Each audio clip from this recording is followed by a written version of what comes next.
Australian women speakers. So you get to see the huge amount of talent available. And so we can shift the stats from 30% women speakers at events to 50%. And I'm speaking today. My guest for us today is, I'm not doing very well, am I? Let's start that again. My guest today is the wonderful Jodie Atkinson. She is a certified advanced grief recovery specialist and author of one book. She is also a coach, mentor, and entertainer. And Jodie writes and presents programs and workshops for groups and individuals struggling with various forms of grief.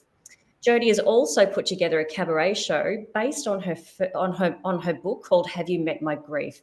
Welcome to the show, Jodie. How are you today? Hi, Rachel. I'm well, thank you. It's good to be here. It is good to be here. I realise that you are, here after a very, very busy time. You're in Adelaide. You're in the Yes. Fringe Festival. Yes. And can you tell us briefly what you were doing there? I performed Have You Met My Grief for my second Fringe this year, and it was another successful season, and reached out and presented to a few more new audience members this time. And it was lovely to receive a weekly award for Best Cabaret in week 3. So that was a major achievement. Thank you. Oh, that is absolutely fabulous. Yeah. I should have said award-winning presenter. Yeah, it's look, as I am very proud to say that every year that I have performed this show, I have received some award for it. So it's incredibly validating and something that I'm really proud of, given the nature of the show and the story behind it. Oh yeah, absolutely. And there are many forms that we can take being on stage, and the fact that you've written a show, you put on a beautiful dress and you sing, you dance, you tell a story. That is a full-on mode of presenting, right there. Yes. Which is different to getting up and just speaking. Is there like two different brain spaces that you occupy when you do that? Is there some sort of way of getting yourself ready for different scenarios of performing? It is interesting, right? Because the show in itself is what you could call edutainment. There's educational and informative. So in itself, it could be a keynote, right? Yeah. So it is. There is music, there is storytelling, there is singing in it. Yeah.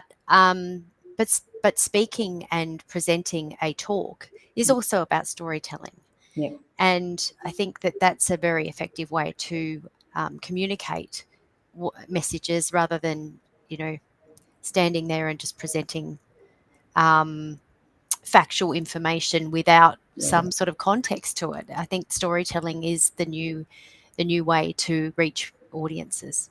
Yes, I would agree. And do you find that you get different responses from your audience from your cabaret show compared to a talk?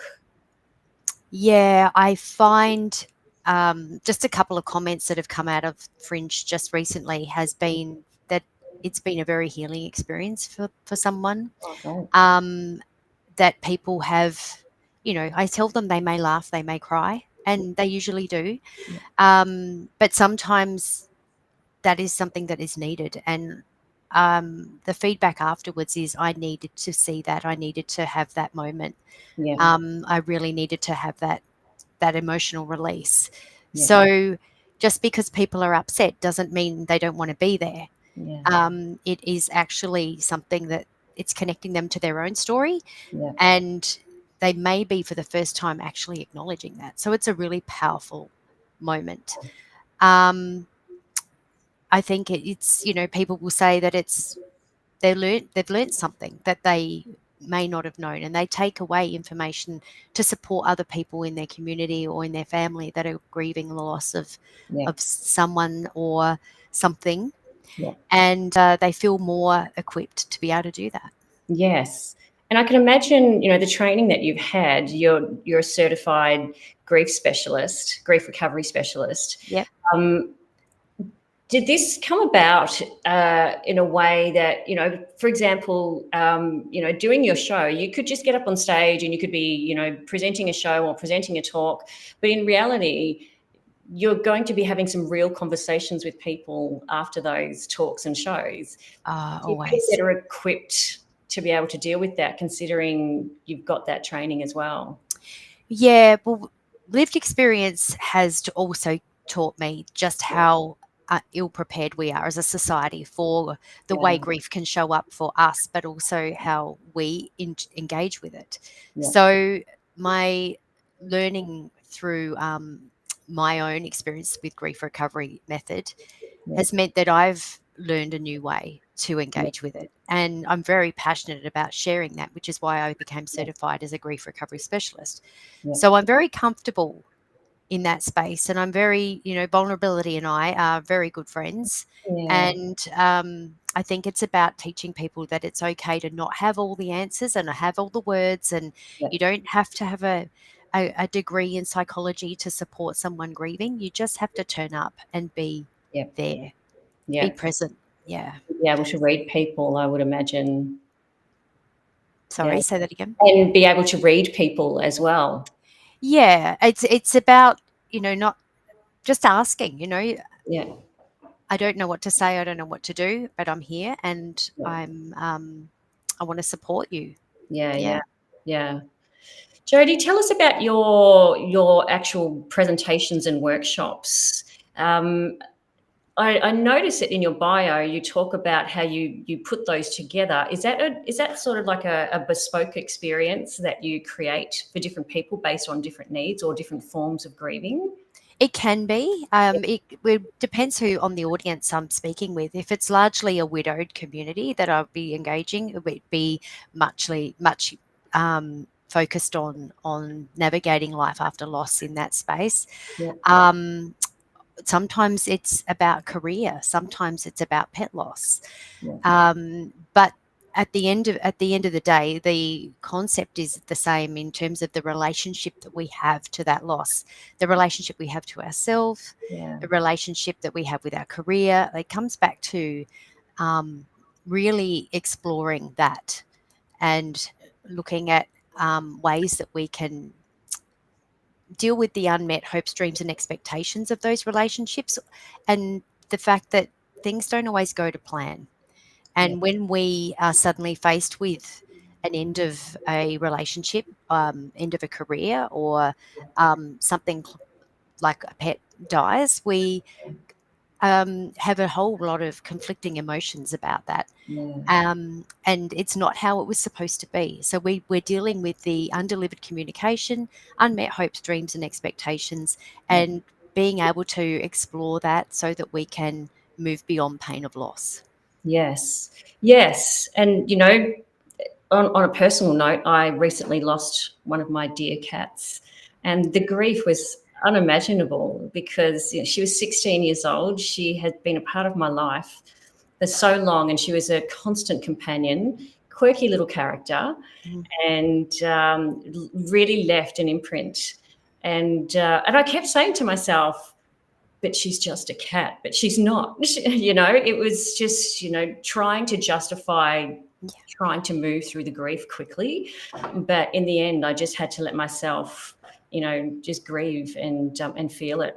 Yeah, Absolutely feeling it. And I think when people say it's just a cat or a dog or whatever, it's very diminishing. It's very minimizing, and it mm, can feel very isolating for someone grieving, because it's like, this is something that I'm feeling. yeah, Regardless of what type of loss it is, when you're in it, you're experiencing it at 100%. yeah, So it's not up to us to compare losses, yeah, because at the time of that loss, it is 100% felt. And it doesn't matter if it's someone's pet or someone's person, or a non-tangible event like a global pandemic.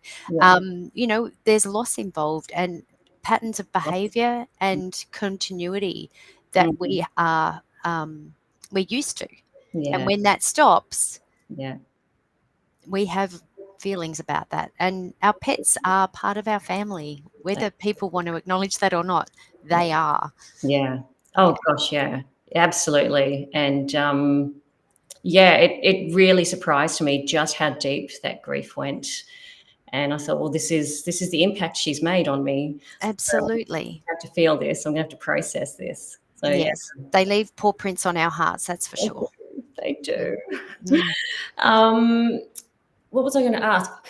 So you mentioned that you work with a lot of widows. Are there any other sort of like, or do you have a group or type of audience or client that you feel that you really love working with, that you feel there is a real connection there? Um, Mm. and and I guess what kinds of grief makes its way to you? Like, what kind of grief do you attract? Yeah, I get a bit of everything, but I guess because of the nature of my loss, people identify or resonate with me because I am a widow as well. But I've worked with all types of loss, and um, I think the audience that I like reach, especially through cabaret, Mm, it's such a broad, diverse group because I touch on all types of loss. So everyone takes something away from that, and you just don't know. And I guess it's like mm, speaking; you just don't know who's in the room yeah, and what one little nugget that you share they're going to latch onto and go, "That was really helpful." yeah, yeah, Because something that I discovered very early on, and something that I feel is, a responsibility to pay forward, yeah, is giving people the gift of words to describe how they feel and express their own grief. yeah. And because when you can actually go, that's what I feel, and I Mm, didn't know it until you told me that, but it just hit me. oh, yeah, It's such a gift yeah. So because you can start to acknowledge it then, and start to heal. yes, acknowledge it and heal. I'm guessing that there was someone that did that for you while you were going through your grief. Yeah, a couple of people.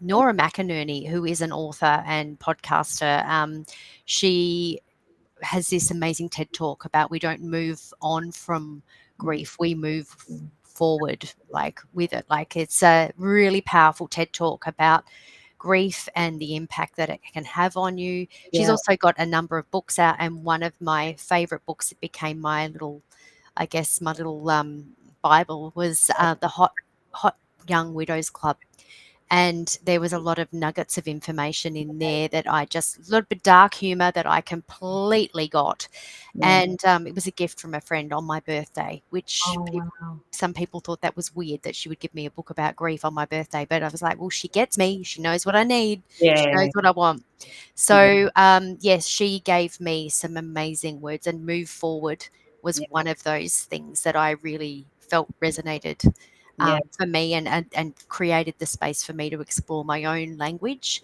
yeah. in order to express myself, but also to educate people about, Yes, what's important to say and not say.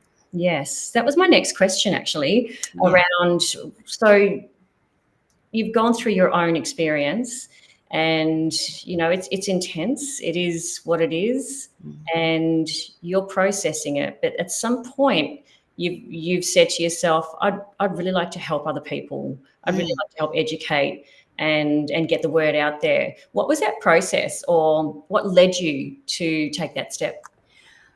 When I was looking for grief support, I was struggling to find the right fit, and I had a couple of really horrible experiences. And that made me very nervous and apprehensive about putting myself out there to look for help, because I thought, I don't want to go through that again. Yeah, I don't want to be in my car bawling my eyes out because I've walked out of someone's office and just felt like I've been ripped apart and not supported. So that was one of the things. The other thing was looking for hope. yeah, And like a lot of people, I'm searching on the internet. I'm in Facebook groups. I'm looking at magazines and books, trying to find anyone that could just tell me that what I was going through was normal. yeah, And what I found was a lot of people comparing their loss, yeah. and it was almost like a race to the bottom. Who had the heaviest load? Whose grief was worse? Oh, Who'd wow. been grieving the longest? And it was quite confronting because I'm looking for hope. Yeah. I'm looking for hope that this Yeah. is going to, not be this bad Yes. Yes. for the rest of my life. Yeah. So one of the things I want to inspire people is that there is life after loss. There is hope. It can be different, Yeah. but that also requires some work. Yeah.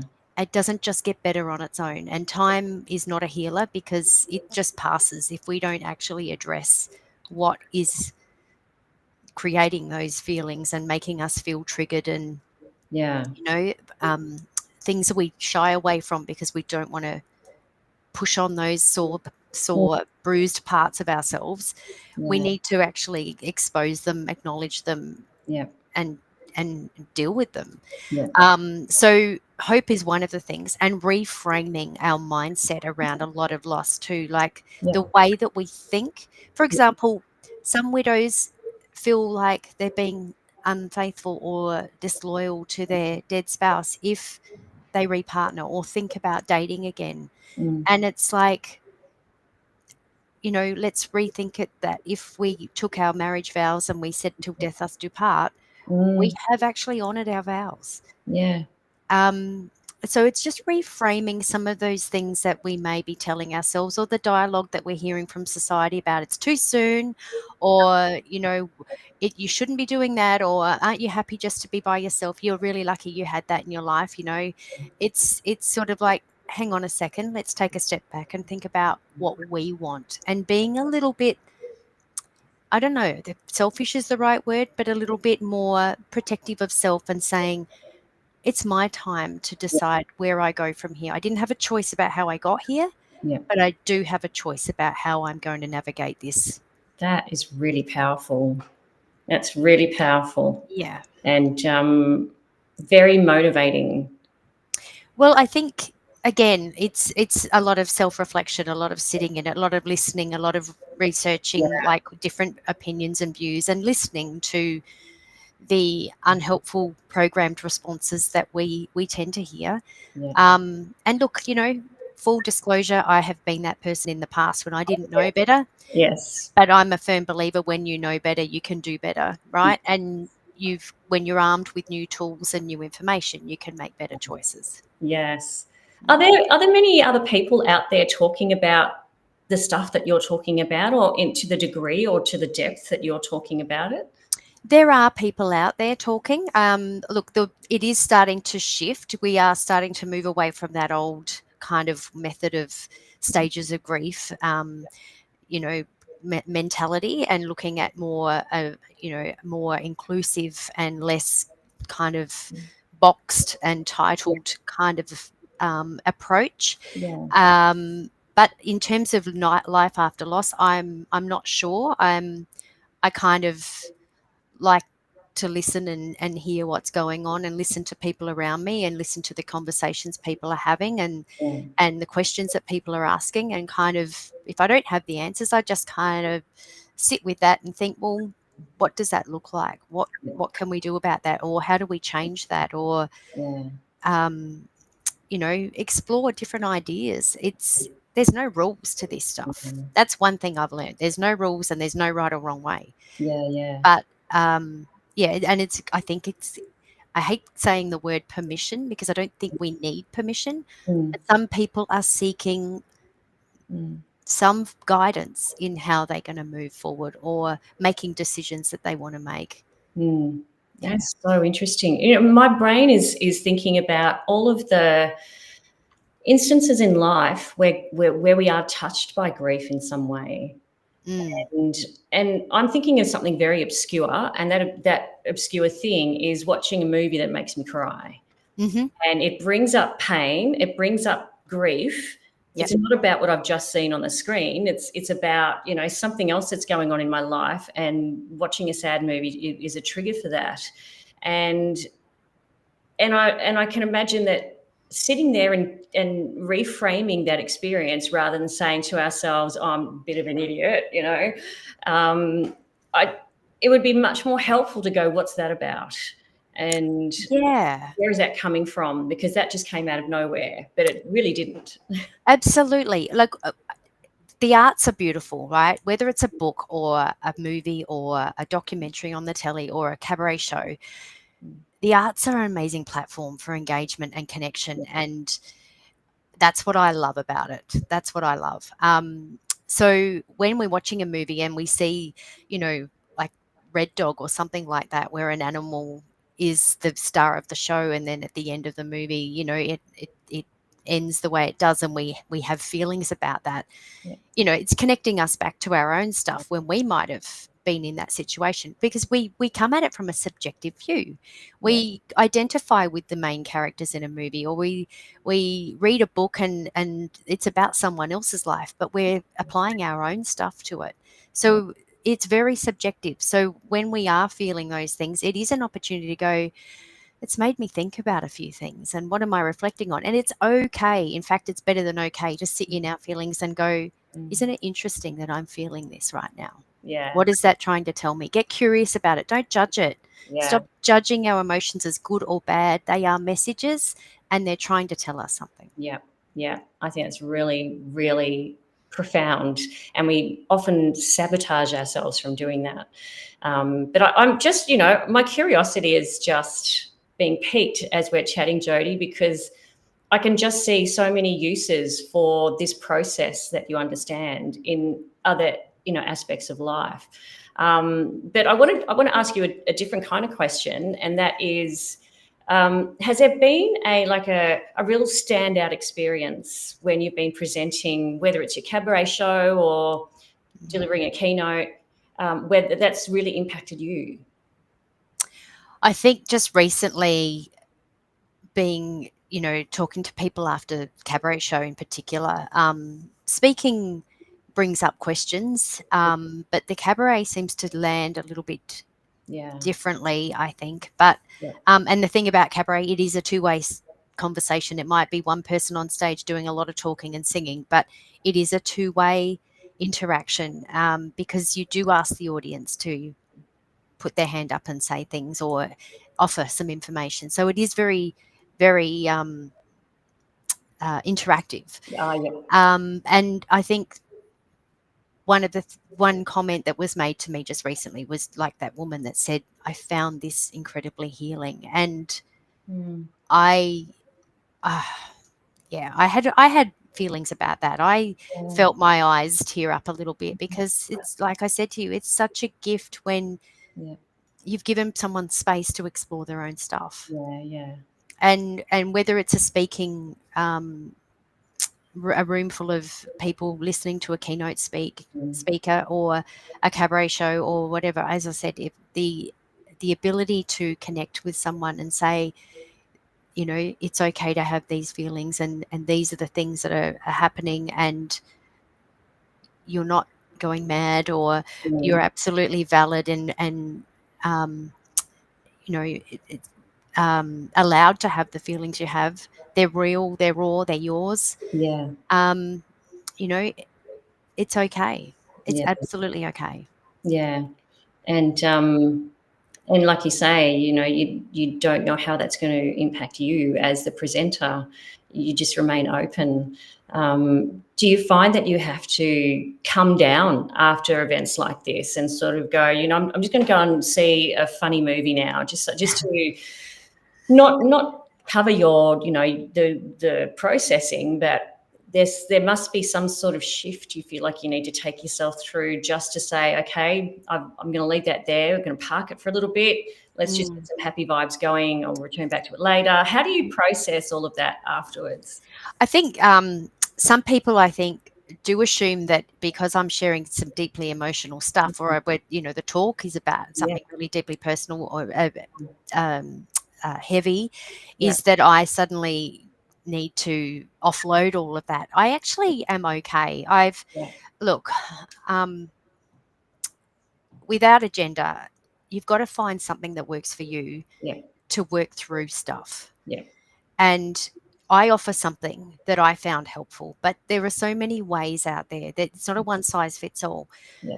And the one thing I will say to people is, you do need to find something that helps you process Yeah. and work through that, because it is incredibly life limiting to be stuck in in a space where grief is pulling the strings. Yeah. Um, and triggers are often reminders that there's something that we need to focus on. And I've had my share of those over the years, and each time I'm triggered by something, I'm thinking, I did not see that coming. Yeah. I need to explore what that's about. And so I rarely find myself getting pulled down into that Mm. because I'm covering it off as I go. Yeah. You can only go as far as, Yeah. but new information presents and you go, whoa, that's hit me out of the blue. Yeah. I need to focus, I need to acknowledge it and work through that. Yeah. So I'm finding I'm less and less Yeah. in that space because I've kind of dealt with a lot of stuff. Yeah. As a talking about heavy conversations and things like that, Rachel, if you're not safe on stage, your audience is not safe. So it's important that, I'm completely aware of where my empathy Yeah. and my stuff Yeah. stands. Yeah. So I would never put myself or my audience in a position where we were unsafe. Yeah. Yeah. Mm. You just sound so experienced at what you do, Jodie. There's such a rich um, experience and a history of how you've put this all together. And do you see yourself doing this, for a long time? Is it just getting easier and better for you? There's a lot of work to do in this space. Yes. There's a lot of education. There's Yeah. a lot of support to be given. There's a lot of, Yeah. in a time where our world is experiencing a real shift away from empathy and compassion. I think Yeah. I think a more need to lean into that, Yeah. Yeah. because the more that we start ticking boxes and thinking, day to day tasks, Mm. getting through things, empathy and compassion are, are still, Mm. there's a stillness required to sit with someone and hold space. Yeah. And if we don't have time for that, Mm. how do we connect with people, and how do we let them know that we are, in there, in the trenches with them? Mm. So I think there is a more of a need than ever to be leaning into empathy and compassion, Yeah. because there's a lot of people out there, like I said, grieving in ways that don't we wouldn't normally associate with grief. Yeah. And it's not necessarily the death of someone they love or a divorce. It's way of life, Yeah. it's culture shift, Yeah. it's big changes that can impact people, and it's the pattern of behavior and a way of life that has Yeah. suddenly changed, and Yeah. people will grieve that. Yeah. And we have to learn how to navigate it and not be uncomfortable supporting someone going through it. Yeah. Yeah. Yeah. Yeah. Um, I mean, I'm a naturally empathetic person. So it doesn't, I don't feel uncomfortable being in that space. Mm. But, is there a key takeaway for our audience in terms of some advice that you can give them that when you are in a situation where someone is expressing grief, what's the best way to support that person?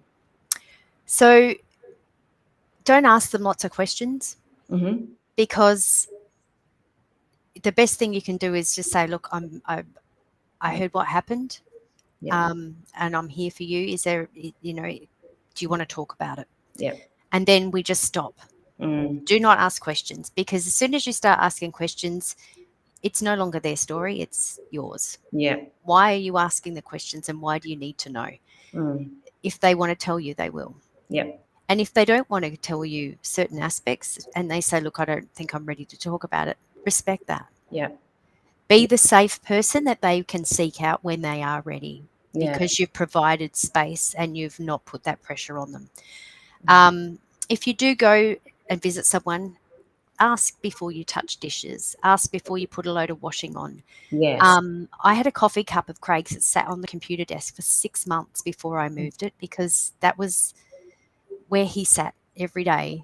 And this cup of coffee was a sign of, him being in that space. Yeah. And I wasn't ready to put that cup of that cup that was empty with a brown coffee ring in the bottom Yep. in the dishwasher for 6 months. Yep. So just be mindful of Yep. touching things that may have been left by a person, if that is a, that Yep. they're grieving the loss of someone, because stuff may just, rooms might not change, washing might not happen, clothes might not get packed away for a really long time. Yep. So just be respectful of the space that you're in. Yes, being on the lookout and being ready for anything and respecting anything that presents itself. Yeah. Yes, there's no cookie cutter Nope. way of grieving. No, No. no. That is incredible. I could keep chatting about this with you, Jodie. I So much.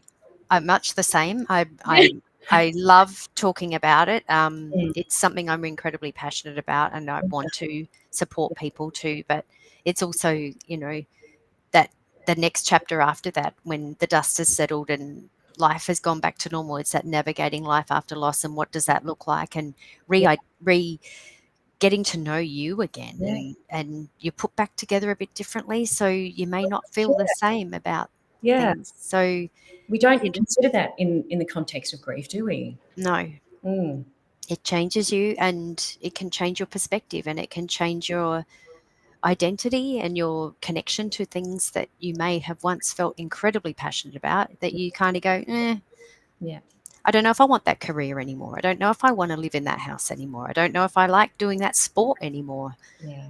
Yeah. Anything can come up. Everything and anything. Yep. Wow. The world needs people like you, Jodie. Oh, that's very kind. Absolutely. Um, Absolutely. I feel, as I said, having been in that situation, and learning Yeah, through my own lived experience, and kind of going, there must be another way to do this. yeah, And I'm, wanting to make some impact, some change in this space. yeah. Exactly, exactly. I think you're the woman to do it. Let's hope. Yeah. And so, I'm pretty fired up, so yeah. yeah, I can tell. What is on the horizon for you moving forward? Are you going to keep your cabaret show going, or how long are you going to be on the stage for, and what is that going to look like? Oh, look, I've always loved performing, and now that I'm on there, I don't want to get off. Yeah. Um, I want to write more shows. I want to write another book. I just, yeah. Have you met my grief? I feel like it's one of those shows. It's never going to date, so to speak. And look, I continue to evolve it every time I perform it every year. Like, I make some small changes and evolve it, but it is ready to go broader than Adelaide. I want to take it regional. I want to take it to other cities. I want to share it because it is a powerful experience. Yeah. And look, working in the grief space, that's, I'm continue to work with people looking for support to work through different types of loss. So I still do that. Yeah. Yeah, I I'm open to doing workshops and talks and presentations in workplaces about supporting people coming Yeah. back to the workplace after a loss, and how people can support them, and Yes. rather than avoiding them at the water cooler, like, how could you perhaps instead make them feel a little less isolated in Yep. that space? So things like that. There's a lot of work to be done in this space. Yeah. Yeah. Again, I think you're the woman to do it. You just keep bringing up all of these perspectives that I never would have thought of before. So, yes, if people wanted to read your book, where could they buy that from? Because you go through that sort of thing Yep. in that. So I do have copies of the book for sale after presenting, or the cabaret show, so people can purchase direct. Yep. It's on my website, which is www.jodie-atkinson.com.au.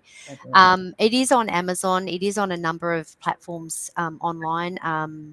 I think there's like something like 30 or 40 different platforms that the book would be available for purchase. Right. But you won't get it personally signed by me if you do that. So, best to go through me, and you'll get a personal message inside your book. Yep. Yeah, that's how you can find that. Yep. Yeah, and on the socials, I'm Jodie Atkinson on Instagram. I'm on Jodie Atkinson, speaker, author, presenter on Facebook, but also with my loss, grief and support, grief, Jodie Atkinson, loss and grief support as well. Wonderful. And Yeah, people can just Google that and find you. they can find me there, and I'm also on LinkedIn. So Okay, wonderful. yeah. And if people wanted to book you for something, they just go to your website or any of those socials? Yes, there's a beautiful little book a 15-minute consult, or there's a form that you can complete. So I will get that. You can email me at info@jodieatkinson.com.au, or private message me through any of the social platforms. Yep. There's so many different ways that we can contact people these days, isn't it? Absolutely. What It's you prefer. yes, it's kind of good. Yeah. It is, yes, but staying abreast of all of that is more difficult. It's almost a full-time job sometimes. Well, Jodie, it has been an utter delight chatting with you. We have met, quite a few times before, but I've never gone this deep chatting to you. And I have a newfound respect for what you do, Oh, and I really, really admire your passion for this area and see a real need. So, folks, if you are in any way, needing to be guided in this area, or know of a group or a workplace that need this, Jodie is your woman. So, thank you so much for being a part of today, Jodie. thank you for having me. It's been wonderful and lovely to see you again, as always. Yes, likewise, likewise. Okay, so to our audience, I hope you have enjoyed this interview. This show goes live every Thursday at 11 a.m. on YouTube and will be uploaded straight to LinkedIn and Facebook.